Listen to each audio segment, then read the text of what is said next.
Hey, Alpha fam, welcome back to another episode of Alpha Commission. This is just kind of an addendum to the previous video that I made since I had just released it, but there is some update on the Bitcoin chart. That bullish play that we were looking for, it does have an increased chance of working its way out. So, of course, I've been hunting this bullish setup ever since we maxed out here around the mid channel of our range. And then I've just been trying to assess where the low is, where we could have that steady series of higher lows that could potentially point us in an upward direction, assuming that the Fed and the recession data and the inflation data and all of those things just have a smooth period of time.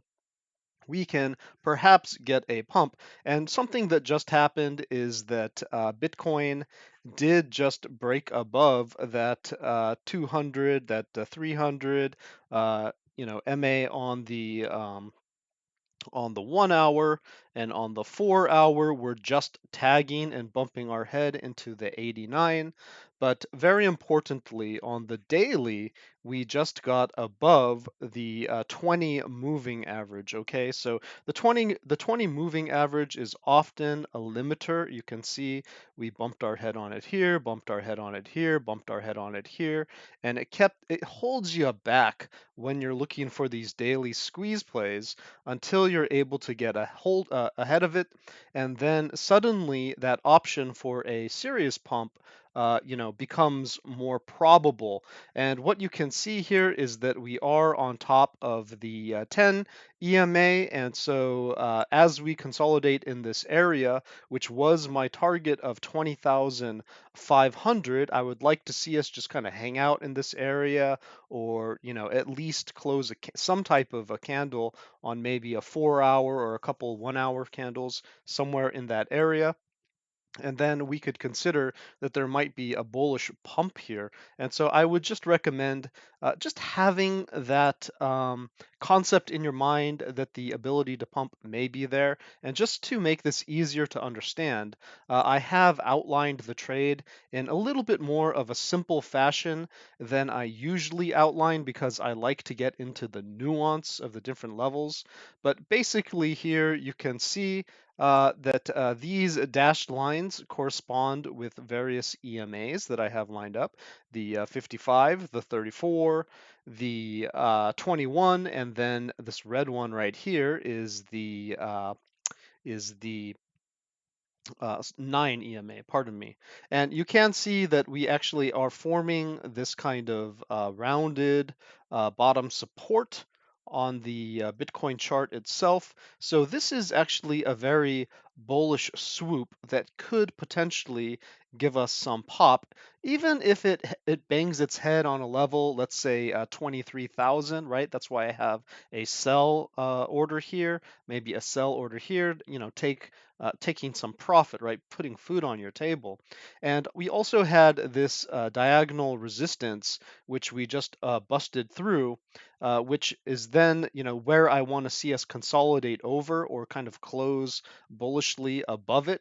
And we already took our profit at that resistance, but what we'd like to do is consolidate above it, get a little bit more of a squeeze between the 21 and the 9, and then potentially we can check out these different levels. Of course, the reason why I have these levels in play here is because at 21,000, let's just say 400-ish, we might get rejected by the 21. At 22,500-ish, we might get rejected by the 34. And then same thing up here, if we were able to make a run for the 50, getting above the 50 would be very important. It would be an extremely bullish sign. I doubt that we can actually do that, but it is very possible if we do end up just really bullish and get some good maybe CPI data, or get some good news from the Federal Reserve down the line, and then potentially we could have just a huge relief rally, or some type of just mini bull run, maybe filling in the CME gap up at 28,000, or who knows? Personally, I think we would probably be limited around 30K to 33K as kind of a maximum target, which would correspond to certain numbers in the stock market. But you can see the game plan here, right? And I'll turn off the EMAs just to get a few less lines there. And I think that I can probably just, you know, well, no, I think all of this information is pretty relevant. You can just see, as long as we maintain this swoop, which is basically a trend to the upside, right? This is just basically our trend line to the upside. As long as we can maintain this kind of swoop to the upside, then we're really quite bullish, right? And if we can then get in between our daily EMAs, right? This red one and the yellow one, then we can squeeze up potentially to the next level and then to the next level. So just make sure that you're continuously bringing up your stop losses, and also that understand that this middle of the range here, this kind of top of our current range, and then this kind of middle of the range, just like this number at 20,000-ish, right, was a pretty good place to take profit. 21,400 to 21,500 is a good place to take some profit. And then you might want to largely cash out around 22,500. At least that's my game plan. You can do whatever you want. This is not financial advice, but I would like to see us again, like just kind of consolidate in this area around 20,500, bullishly hang on to the top of this, the top of this resistance. Right now, you can see that we're only tagging it, right? We haven't really consolidated on top of it. We're not really sitting on top of it. And so if we're going to have bullishness in this market, you are going to want to see us to sit on top of these numbers. We can't just be bumping our head into it. But the fact that we broke into that area and quickly came back, let me show you on a shorter time frame, right? Let's get rid of that junk. You can see that what we're doing here is basically, just swooping up, and now we're actually making another higher high after having made yet another higher low. And so, what are we seeing here? We're seeing an uptrend with the potential to squeeze even higher. And furthermore, if we look at the CME chart on the daily, you can see that we are continuing our corrective move to the upside. It looks like it's only halfway done. So while this could just go sideways, it doesn't have to go up. It could just go sideways as a corrective kind of consolidation movement, right? This is largely sideways in the previous one, where we got into these blue areas on our volatility. And the red area up here was a massive drop, right? Red area up here was a massive drop. We cooled down into a sideways kind of trend. And by the way, this is direction neutral, this indicator, this volatility indicator. So please don't use whether it's red or blue to determine if you're going to go up or down. That's not how it works. I've seen people try to use it that way and they get absolutely wrecked. Okay, this is very context and time frame sensitive, but in general, we can just have a nice analogy of this area over here with this area over here. You can see that a bit on the daily that our money flow is still a bit weak, right? We're just not able to get that pop that we would like. But if we do see a crossover where the green line suddenly crosses the red line, and we see our ADX continuing to have a little bit of height to it, then we could potentially see a nice little run, as well as the fact that we have positive momentum building on the charts, right? After, ever since uh, basically really early last month, we're finally getting another potential bullish momentum. So we could perhaps put a little pop to a 23,000, 21,500. Come on, we can do that.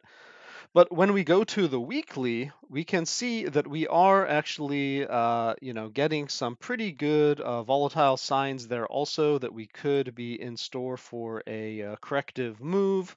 We do have the 200 overhead, so if we were able to break above that $23,000, $24,000 area, it would give us a nice pop to perhaps this 28 to $33,000 area.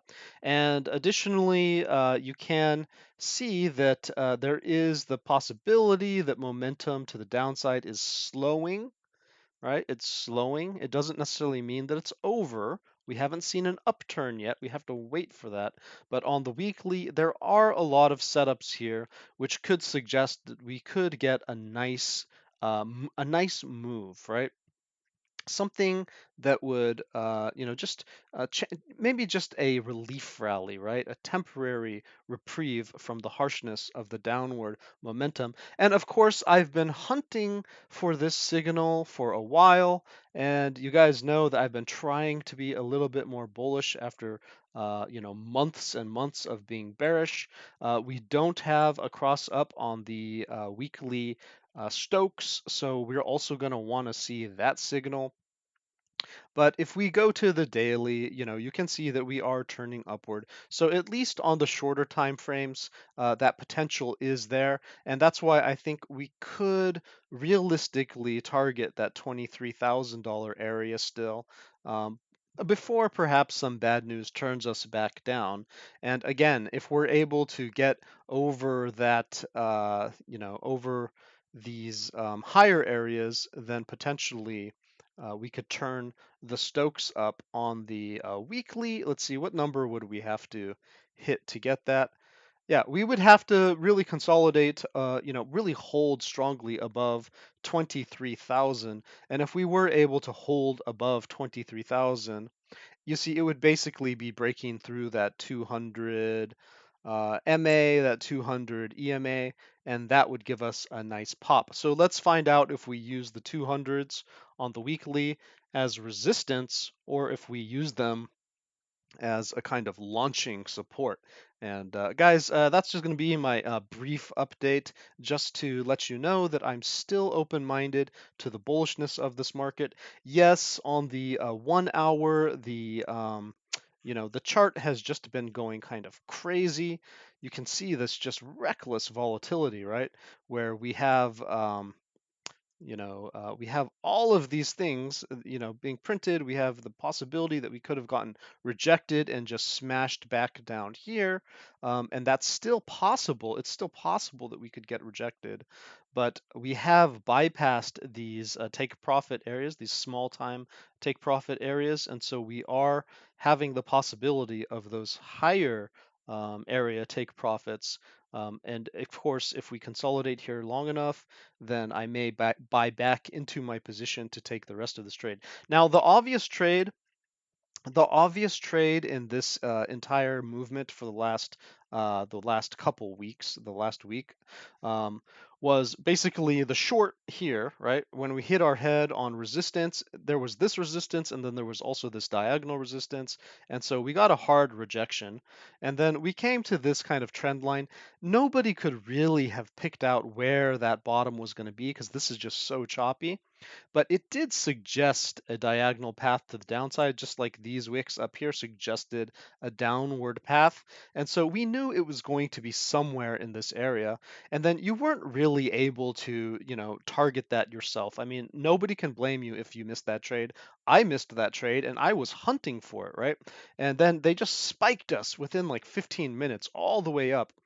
Which was such a disappointment. That was the move that I was looking for. It was heartbreaking to miss it. And then they shorted us all the way down, and we didn't know if we were going to continue to go or not. That was just incredibly reckless and difficult to try to catch that. But then we did form a little bit of a double bottom. We got a nice launch off of that. That was the obvious trade to take. And then that move played out. We took our profits on it. Good thing that we did because we got sent back down. But the cool thing was we got sent back down to trend. And so you got a second move, which basically made it bigger than this one that we had missed out on. So combining these two moves, you got a really, serious play there. And now we're breaking out of this channel finally, at least on CME. On the 24-hour exchanges, we still have this kind of wick here, this wick here, this wick here, and so there is this secondary trend that we just might be getting reflected off of before this bigger trend comes into play. So I think we're going to perhaps just to bounce around here if we are going to stay bullish, consolidate above that level, and then our target would be this one, right? And then the next one up.